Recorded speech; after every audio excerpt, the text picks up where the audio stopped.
Hello friends. I hope कि आप सबका VLW का एग्ज़ाम बहुत अच्छा हुआ होगा। ठीक है।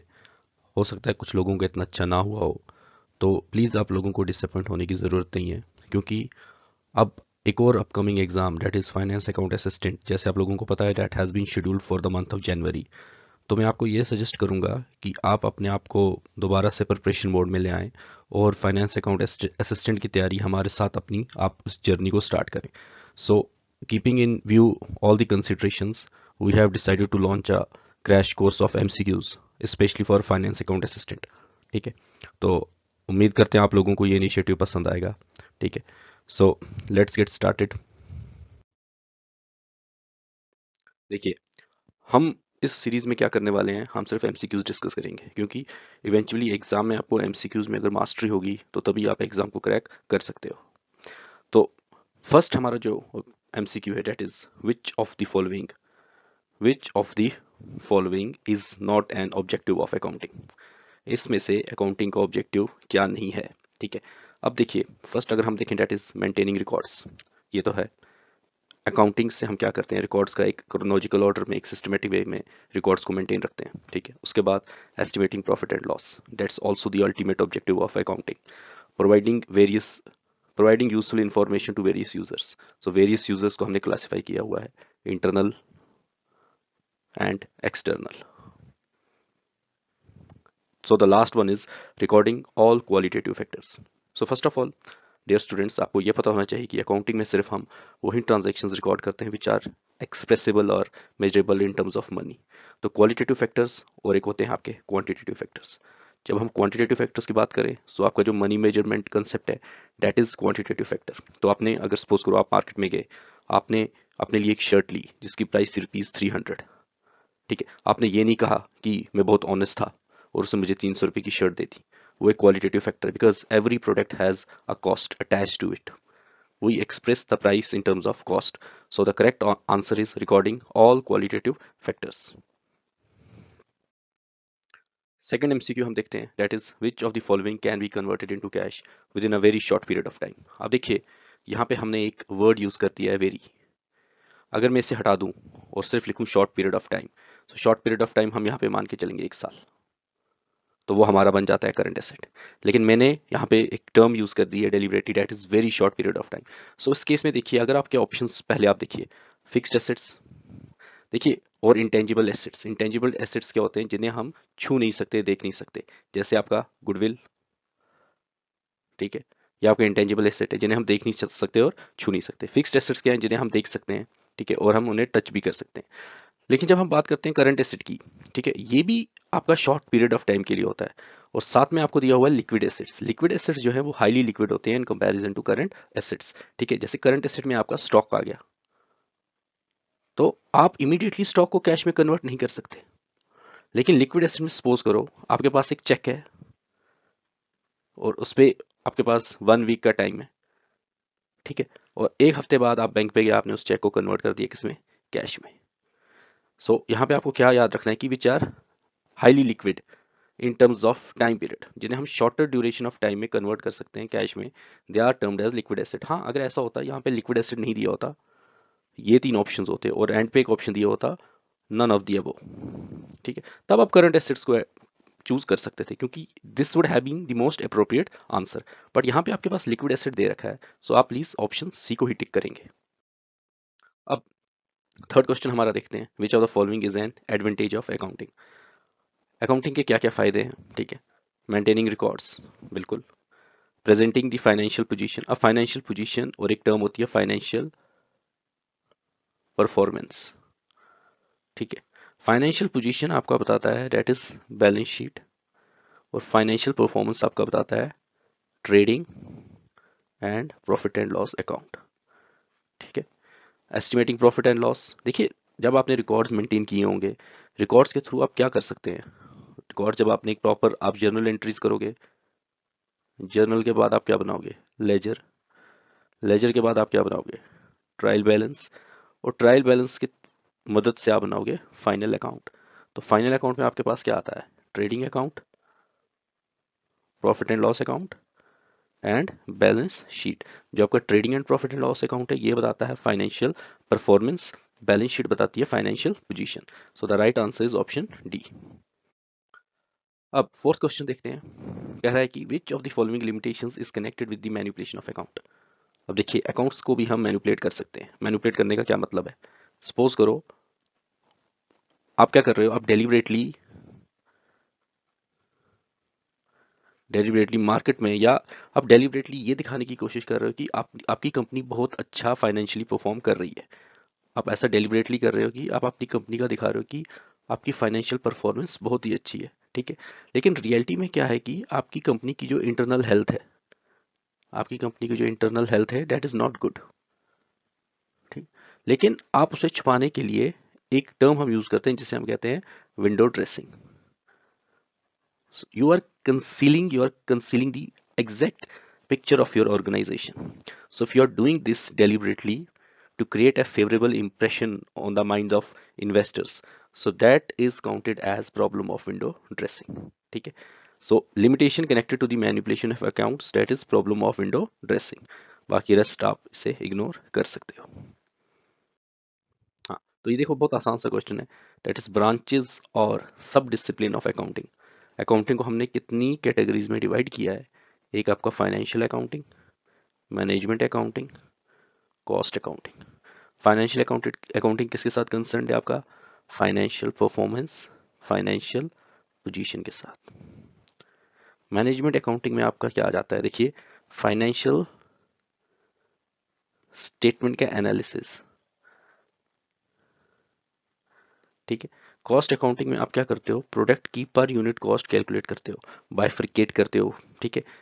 तो अगर यहाँ पे मैं एक और ऐड कर दूं कॉस्ट अकाउंटिंग और यहाँ पे ऑप्शंस दे दूं ऑल ऑफ द अबव, तो आंसर होगा all of the above.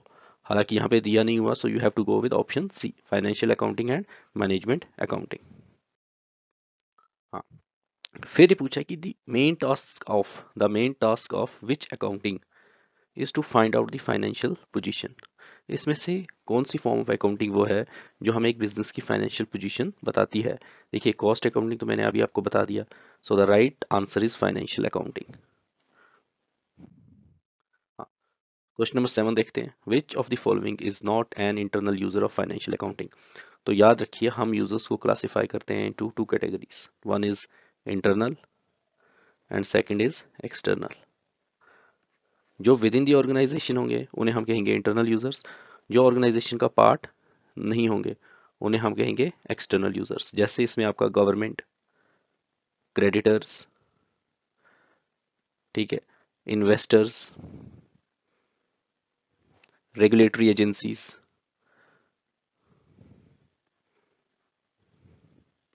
But internal user की जब हम बात करें यहाँ पे जो आपकी ऑर्गेनाइजेशन का पार्ट है, सो अगर आप देखोगे विच of the following is not an internal user of financial accounting.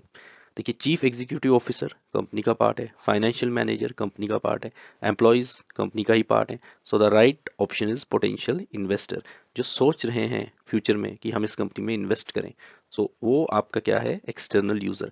तो अगर इस क्वेश्चन को मैं चेंज करूं, मैं पूछूं विच of the following is an external user, तो देखिए क्वेश्चन का सेंस तो वही रहा, तो the right answer is option D, ठीक है। फिर पूछ रहा है कि विच of the following is an area of interest for the management while using accounting information. Accounting information की मदद से मैनेजमेंट क्यों इंटरेस्टेड होती है, अकाउंटिंग इंफॉर्मेशन से मैनेजमेंट क्या पता करना चाहती है, ठीक है। देखो फाइनेंशियल पोजीशन तो है ही, लेकिन प्रॉफिटेबिलिटी भी है, ठीक है। लेकिन अगर इनको मैं क्लब कर दूं फाइनेंशियल पोजीशन और प्रॉफिटेबिलिटी को, तो द वो हमारे पास that's a combination, that is long term and short term solvency.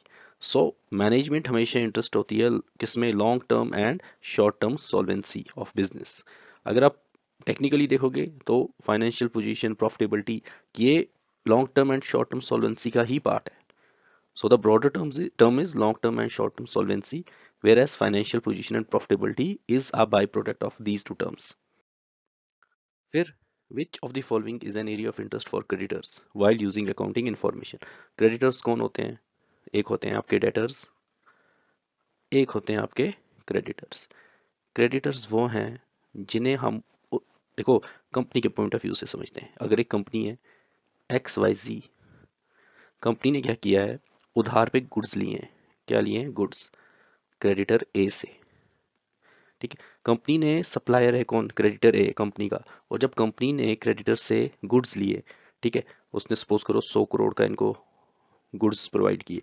अब ये क्रेडिटर जो है, ये किस में इंटरेस्टेड होगा कि एक मेरा जो पैसा है मुझे इस पे इंटरेस्ट भी मिले, और जो मेरा प्रिंसिपल अमाउंट है, मेन प्रिंसिपल, वो भी मेरे को रिपे हो। अब ये पता करने के लिए वो किस पे रिलाई करेगा एक बिजनेस के, उसके लिए क्या इंपॉर्टेंट है, यहाँ पे इसको आप क्रेडिटर के पॉइंट ऑफ व्यू से समझो।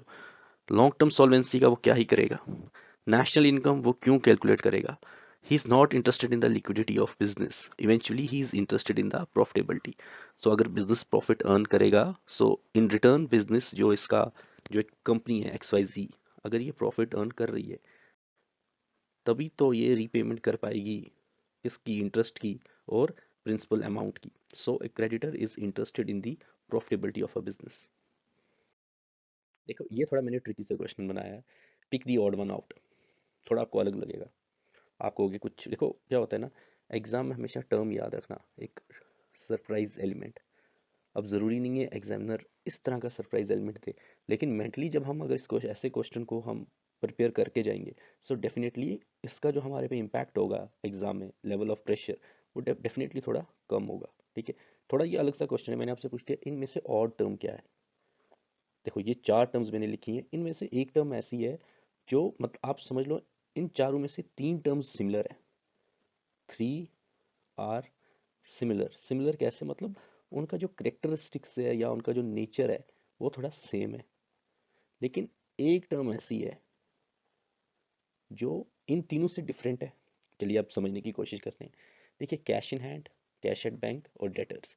अगर आपको अकाउंटिंग की माइन्यूट सी नॉलेज भी है तो आप सीधे कह सकते हो कि cash in hand, cash at bank and debtors ये एसेट की क्लासिफिकेशन में आता है। कौन से एसेट्स? Current assets. और क्रेडिटर्स अगर देखो ये इन तीनों से डिफरेंट है, तो ये हमारे लिए और टर्म होगी यहाँ पे, क्या? क्रेडिटर्स। अगर आप देखो ये क्या है, ये हमारे लिए एसेट्स हैं और क्रेडिटर्स क्या है? लाइबिलिटी। और कौन सी लाइबिलिटी? Current liability. ठीक है, अब देखिए इसी क्वेश्चन को कंटिन्यू करते हैं। विच of the following is not an example of current liability? अब करंट लाइबिलिटी क्या होती है? जो आपको रीपे करनी होती है with in a period of 1 year, बस। ठीक है, अब ये पूछ रहा है कि इसमें से करंट लाइबिलिटी की एग्जांपल क्या नहीं है, और या मैं पूछ लूँ, चलो अभी समझते हैं इससे, देखते हैं पहले। देखो क्रेडिटर्स करंट लाइबिलिटी है, बैंक ओवरड्राफ्ट जो आप करंट अकाउंट पे हम जो शॉर्ट टर्म लोन वगैरह लेते हैं CC लिमिट, ठीक है, that's a current liability. Bills payable is also current liability.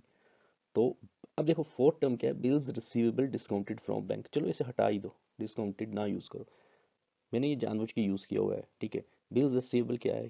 Bills receivable होती क्या है? देखिए जैसे आपके डेटर्स होते हैं और जैसे आपके क्रेडिटर्स होते हैं, कभी कभी क्या है, हम एक बिल साइन करते हैं, ठीक है, उस पर हमने ये लिखा होता है कि हाँ मैंने इस बंदे से 90 दिन का लोन लिया है और मैं इसे 90 डेज में इसका पैसा इससे वापस कर दूंगा। अब ये जो आपने बिल साइन की, ए एक क्रेडिटर है, उससे उसको आपने 90 दिन के बाद पैसे देने हैं, और ए के लिए ये बिल जो है ये बन गई बिल रिसीवेबल, और बी डेटर है, इसके लिए ये बिल जो है ये बन गई बिल्स पेएबल। ठीक है, एक सबका क्रेडिट ही होता है, ठीक है। So the right answer is bills receivable discounted from bank. फिर इसके बाद देखिए थोड़ा कंसेप्ट्स और कन्वेंशन पे आते हैं। यहाँ पे आपसे पूछा है कि accounting rules, practices and conventions should remain same from 1 year to another year as per the. मतलब मैं ये कह रहा हूँ कि अगर मैं कोई एक मेथड फॉलो कर रहा हूँ अपनी ऑर्गेनाइजेशन में, जैसे फॉर एग्जांपल चलिए डेप्रिसिएशन की बात करते हैं। डेप्रिसिएशन जनरली हम दो तरीकों से चार्ज करते हैं, WDV और SLM। WDV का मतलब होता है रिटर्न डाउन वैल्यू, और SLM का मतलब होता है स्ट्रेट लाइन मेथड। सो SLM में जो आपकी डेप्रिसिएशन है डेट रिमेन्स कांस्टेंट, और WDV में आपकी जो डेप्रिसिएशन है वो हमेशा चेंज होती है। ठीक है, So let's say एक accountant A is an accountant in a firm called XYZ. So he's working here and he left the job. Another accountant that is B, वो आया A की जगह. So B ने क्या किया, A यूज कर रहा था SLM, B ने यूज कर दिया WDV. So that is called violation of consistency. मतलब कि ऑर्गेनाइजेशन हमेशा जो भी मेथड फॉलो कर रही है उसी मेथड को कंटिन्यू रखे. ठीक है, तो ये कौन सा कंसेप्ट और कौन सा कन्वेंशन कहता है, कन्वेंशन ऑफ कंसिस्टेंसी. हाँ देखिए, बहुत आसान सा क्वेश्चन है. अ liability arises because of, suppose करो ए और बी. ए ने गुड्स परचेज किए बी से फॉर ₹1000. अब दो तरह की ट्रांजैक्शंस होंगी, या तो ए बी को कैश दे दे या बी ए को क्रेडिट दे दे. अगर ये कैश पे हुआ तो कोई दिक्कत नहीं है, क्रेडिट पे हुआ मतलब कि ए को कभी ना कभी ये पैसा वापस करना है. और ए के लिए क्या अराइज हुई, लायबिलिटी. ठीक है, अभी क्या पूछ रहा है, liability arises because of credit transaction. अब ये क्वेश्चन देखते हैं. कह रहा है कि at the end of the financial year after sale of goods worth ₹1 lakh, 1.5 lakh के गुड्स हम बेच चुके हैं, फिर भी हमारे पास क्लोजिंग स्टॉक था 50,000 का. अब तो पहले अगर मैं देखूं हमारे पास टोटल स्टॉक कितना था, 1,50,000 का. उसमें से आपने 1 लाख के गुड्स सेल कर दिए, तो रह कितना गया आपके पास, 50,000. तो क्या ये इवेंट है, ट्रांजैक्शन है, इवेंट भी है एज वेल ट्रांजैक्शन भी है. लेकिन देखो, ये खाली क्लोजिंग स्टॉक की बात कर रहा है यहाँ पे. ट्रांजैक्शन क्या होता है, पहले हम समझते हैं what is transaction. When there is exchange of goods, when there is exchange of goods from one person to another in return for cash और credit, जहाँ पे ट्रांसफर हुए गुड्स उससे हम कहते हैं ट्रांजैक्शन. लेकिन इवेंट में क्या है, देयर इज नो ट्रांसफर.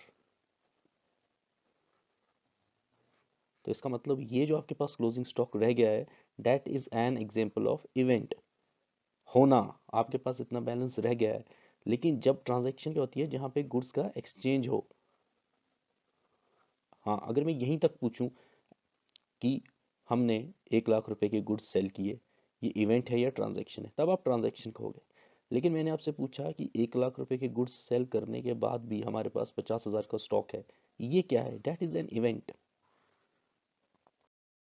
फिर ये थोड़े आप लिटिल, थोड़ा सा लेवल इंक्रीज होगा. ठीक है, डरने की जरूरत नहीं है, हम समझेंगे.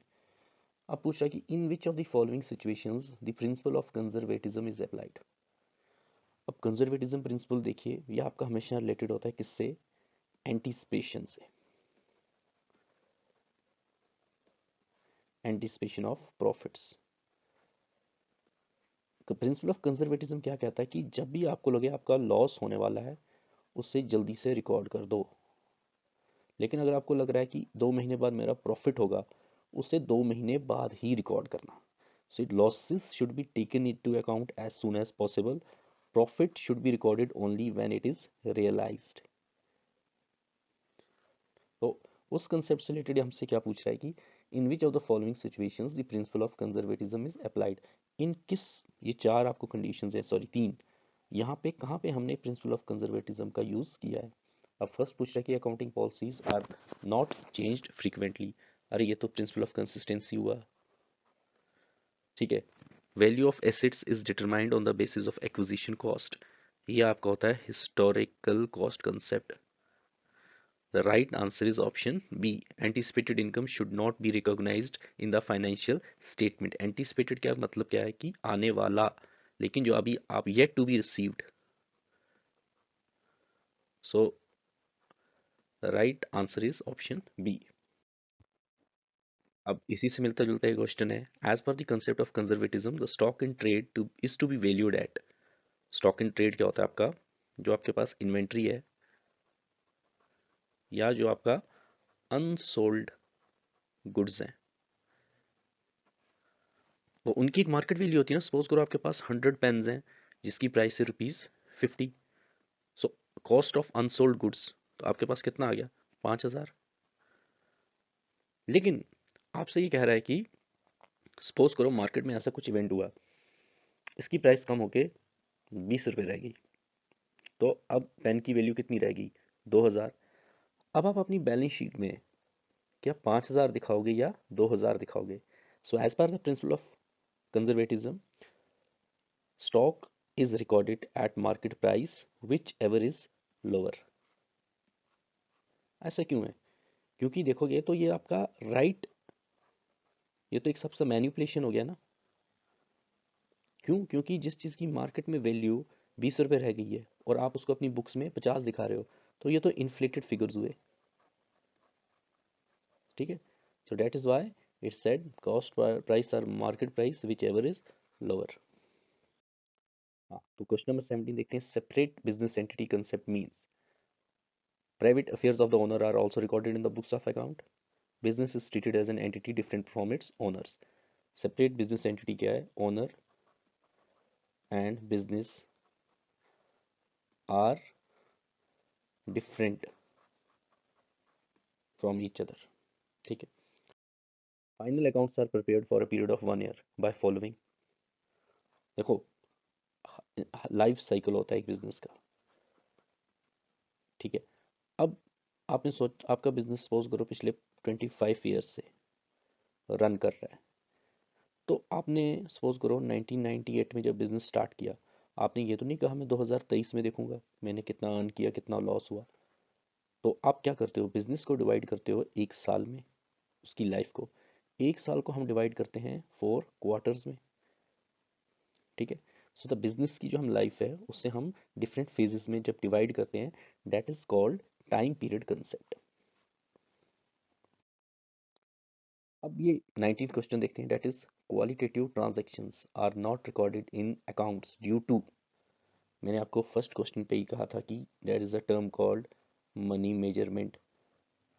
Only those transactions which are measurable in terms of money, those transactions which are measurable in terms of money are to be recorded. So the right answer is option B, money measurement. Last question देखते हैं। Under dash concept, shareholders are treated as creditors for the amount they are subscribed to. देखिए इसका जो right answer है that is business entity concept। और ये था आज का हमारा वीडियो। ठीक है, अगर आप लोग चाहते हैं कि हम ऐसे वीडियोस लेके आते रहें और इससे भी और अच्छी वीडियोस लेके आएँ, सो हमें इस इनिशिएटिव में आपका सपोर्ट की ज़रूरत पड़ेगी।